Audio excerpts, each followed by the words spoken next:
नमस्कार, मैं नाम सब देखें AK24। देखिए, बिहार विधानसभा उपचुनाव का रिजल्ट आता है और एनडीए जो है चार सीट विजयी होती है। आज उसी सिलसिले में आज बीजेपी विधायक विद्यासागर केसरी जी जानते हैं। सर, पहले तो आपको AK24 में स्वागत है सर। आपको भी स्वागत है। आप लोग आए हैं तो आपका भी स्वागत है। पहले तो आपको जीत के आपको हार्दिक शुभकामनाएं सर। ढेर सारी बधाई शुभकामना हमारे तरफ से आप सब लोगों को, पूरा बिहार वासियों को, पूरा देश के लोगों को। जिस प्रकार से लोगों ने महाराष्ट्र में और बिहार ये बताइए सर, चार सीट बिहार उपचुनाव में जीते हैं सर, इस पर क्या कुछ कहिएगा सर? चार का चार हम लोग जो है ये तो अपने आप में जो है जिस प्रकार से बिहार की जनता ने जो है एनडीए के प्रति जो है विश्वास रखते हुए जिस प्रकार से जनादेश देने का काम किया है, हम सबसे पहले बिहार की जनता को जो है बधाई देना चाहते हैं, उनको शुभकामना देना चाहते हैं कि आपने देश के यशस्वी प्रधानमंत्री श्रद्धेय नरेंद्र भाई मोदी जी के प्रति और बिहार के मुख्यमंत्री आदरणीय श्रद्धेय नीतीश कुमार जी के प्रति आपने विश्वास और भरोसा जताया है। आपका भरोसा और आपका विश्वास निश्चित रूप से जो है बिहार के लिए फलदायी होगा। आने वाला जो समय है वो विकास और कानून व्यवस्था के तहत जिस प्रकार से आप जो बिहार के लिए सोच रहे हैं उसमें डबल इंजन की सरकार जो है हर मायने में खरी उतरेगी।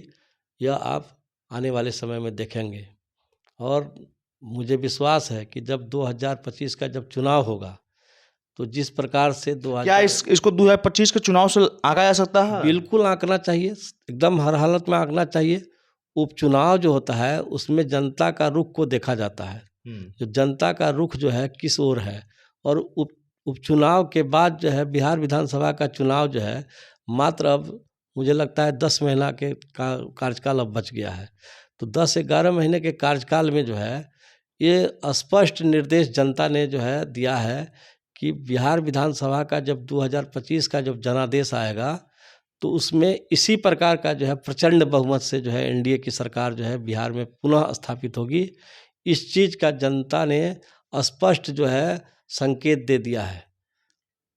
आप ही के विपक्ष का जो पार्टी है वाले लोग बोल रहे हैं कि उपचुनाव का जो भी है उसका मायने नहीं क्या आता है विधानसभा में।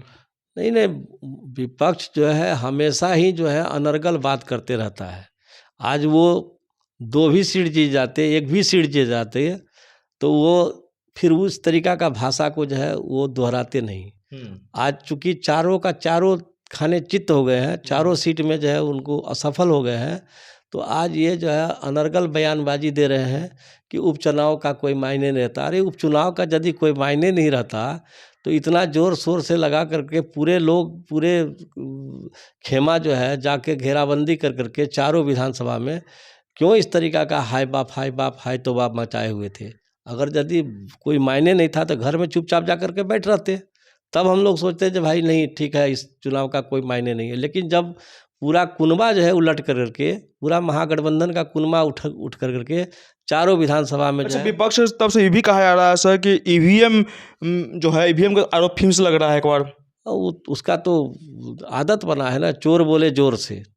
जो इस तरीका का भाषा अनर्गल भाषा बयानबाजी करता है उनको यह भी सोचना चाहिए कि महाराष्ट्र में किस प्रकार से जो है कहता है एनडीए का बढ़त रहा और किस प्रकार से जो है जीत हासिल की, और झारखंड में जो है महागठबंधन ने भी जीत हासिल किया। तो महागठबंधन जब झारखंड में जीत रही है तो वहाँ ईवीएम सही है, और जो महाराष्ट्र में जो है एनडीए जीत रही है, महायुति जीत रही, तो वहाँ ईवीएम खराब हो गया। ये तो बेतुका और बेबुनियाद और जो लेमैन लोग हैं जो इसको जो है अपनी सूझबूझ नहीं है, या तो जो है राजनीतिक जो है उनको सूझबूझ नहीं है, अनर्गल बयानबाजी करना, अनर्गल लोगों को भ्रमित करना। जिस प्रकार से लोकसभा चुनाव में जो है संविधान खतरे में पड़ जाएगा, संविधान खतरे में पड़ जाएगा कह करके जो है देश के जनता को जो है गरीब जनता को, जहाँ जो है महादलित जनता जो अनुसूचित जनजाति जाति के लोग थे, जहाँ सुलझे हुए लोग जो है नहीं रहते हैं, जो लोगों को बरगलाने का जिस प्रकार से महागठबंधन के लोगों ने काम किया था, आज उसको जो है सिरे से नकारने का काम बिहार की जनता ने किया और देश की जनता ने किया है। महाराष्ट्र में इस बार पूरा हैट्रिक फिर दोबारा आ गया है आप लोग को। बिल्कुल आया है और वहाँ विकास के काम हुए हैं। देश के प्रधानमंत्री और उनकी पूरे टीम, शिंदे सरकार की पूरी टीम ने जिस प्रकार से देवेंद्र फडणवीस जी के साथ में मिल करके जिस प्रकार से महाराष्ट्र में विकास का काम करने का उन लोगों ने काम किया है, बहुत सारी योजनाओं का क्रियान्वयन हुआ और देश की जनता ने जो है समझा इस बात को कि एनडीए की सरकार, महायुति की सरकार ही जो है महाराष्ट्र की जनता के सुख दुख को और दर्द को समझ सकती है, दूसरे लोगों की सरकार नहीं समझ सकती है। और यही कारण था कि महाराष्ट्र में भारी बहुमत से जो है महायुति की सरकार जो आज बनने जा रही है। तो सर आप लोग दावा कर रहे थे झारखंड के में भी सरकार बनने के पर, लेकिन झारखंड में क्या ऐसा हो गया कि झारखंड में सरकार नहीं बना पाए आप लोग? सरकार नहीं बनाना और सरकार बनना एक अलग बात है। और सरकार जो है जिस प्रकार से जनताओं ने जनादेश दिया है, हमारे कोई भी बड़े नेता वो वहाँ झारखंड में किसी भी तरह से जो है पराजित नहीं हुए हैं। आप देखिए उनका अभी तक जो रिजल्ट आ रहा है उसमें हमारे बड़े नेता पर कोई उंगली कहीं नहीं उठा है। ये बात सही है कि हमारा परसेंटेज ऑफ वोट कुछ कम हुआ है, तो परसेंटेज ऑफ वोट कम हुआ है उसकी भी चिंता जो है एनडीए की सरकार करेगी। एनडीए के लोग जो है उसका जो है कभी अवसर मिला तो उस पर जो है विचार करेगी, सोचेगी जो भाई किस कारण से जो है हमको जो है जनादेश कम प्राप्त हुआ। लेकिन जितना भी जनादेश जो है झारखंड की जनता ने, लोग बोल रहे हैं कि महंगाई इसका कारण है, महंगाई के कारण से वोट परसेंट कम हुआ है। महंगाई का कारण सरकार किसकी थी? सरकार तो केंद्र में आपकी सरकार है ना। नहीं ना, केंद्र में हमारी सरकार है तो कहाँ महंगाई है? कौन बोल रहा है जो महंगाई है? कहीं महंगाई नहीं है। अगर महंगाई यदि सिर्फ झारखंड में ही लागू थोड़े होता है, महंगाई तो बिहार में भी लागू होता है, महाराष्ट्र में भी लागू होता है। महाराष्ट्र में कौन सा महंगाई जो है कहता है लागू हो गया और बिहार में कौन सा महंगाई का जो है लागू हो गया, जिसके चलते जो हम यहाँ 4 सीट यहाँ जीत गए और वहाँ प्रचंड बहुमत से महाराष्ट्र भी जीत गए।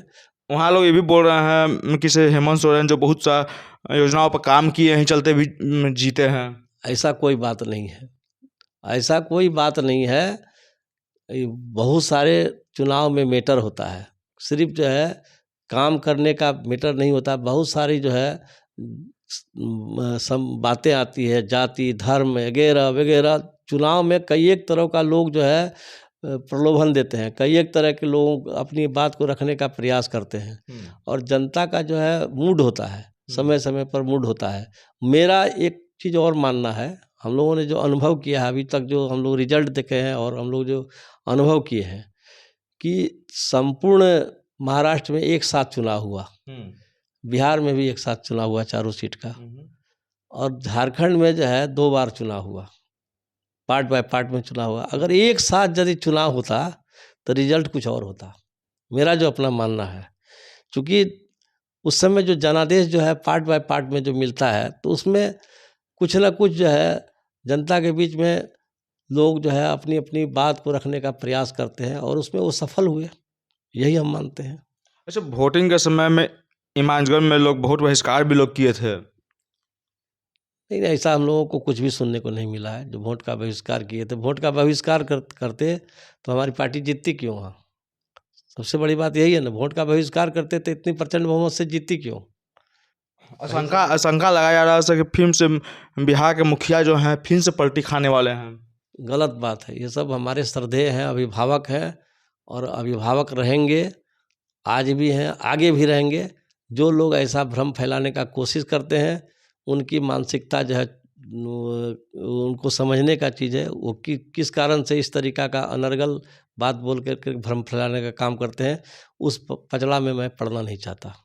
तो 2025 में फिर से आप इंडिया आ रही है? 100% आ रही है और जो प्रचंड बहुमत से आएगी। जिस प्रकार से अभी उपचुनाव में आपको जो देखने को मिल रहा है, इससे कहीं ज़्यादा बहुमत से जो है, मतलब 4 सीट लिए हैं तो 243 में 220 से ऊपर हम सीट में जीत करके जाएंगे 2025 के चुनाव में।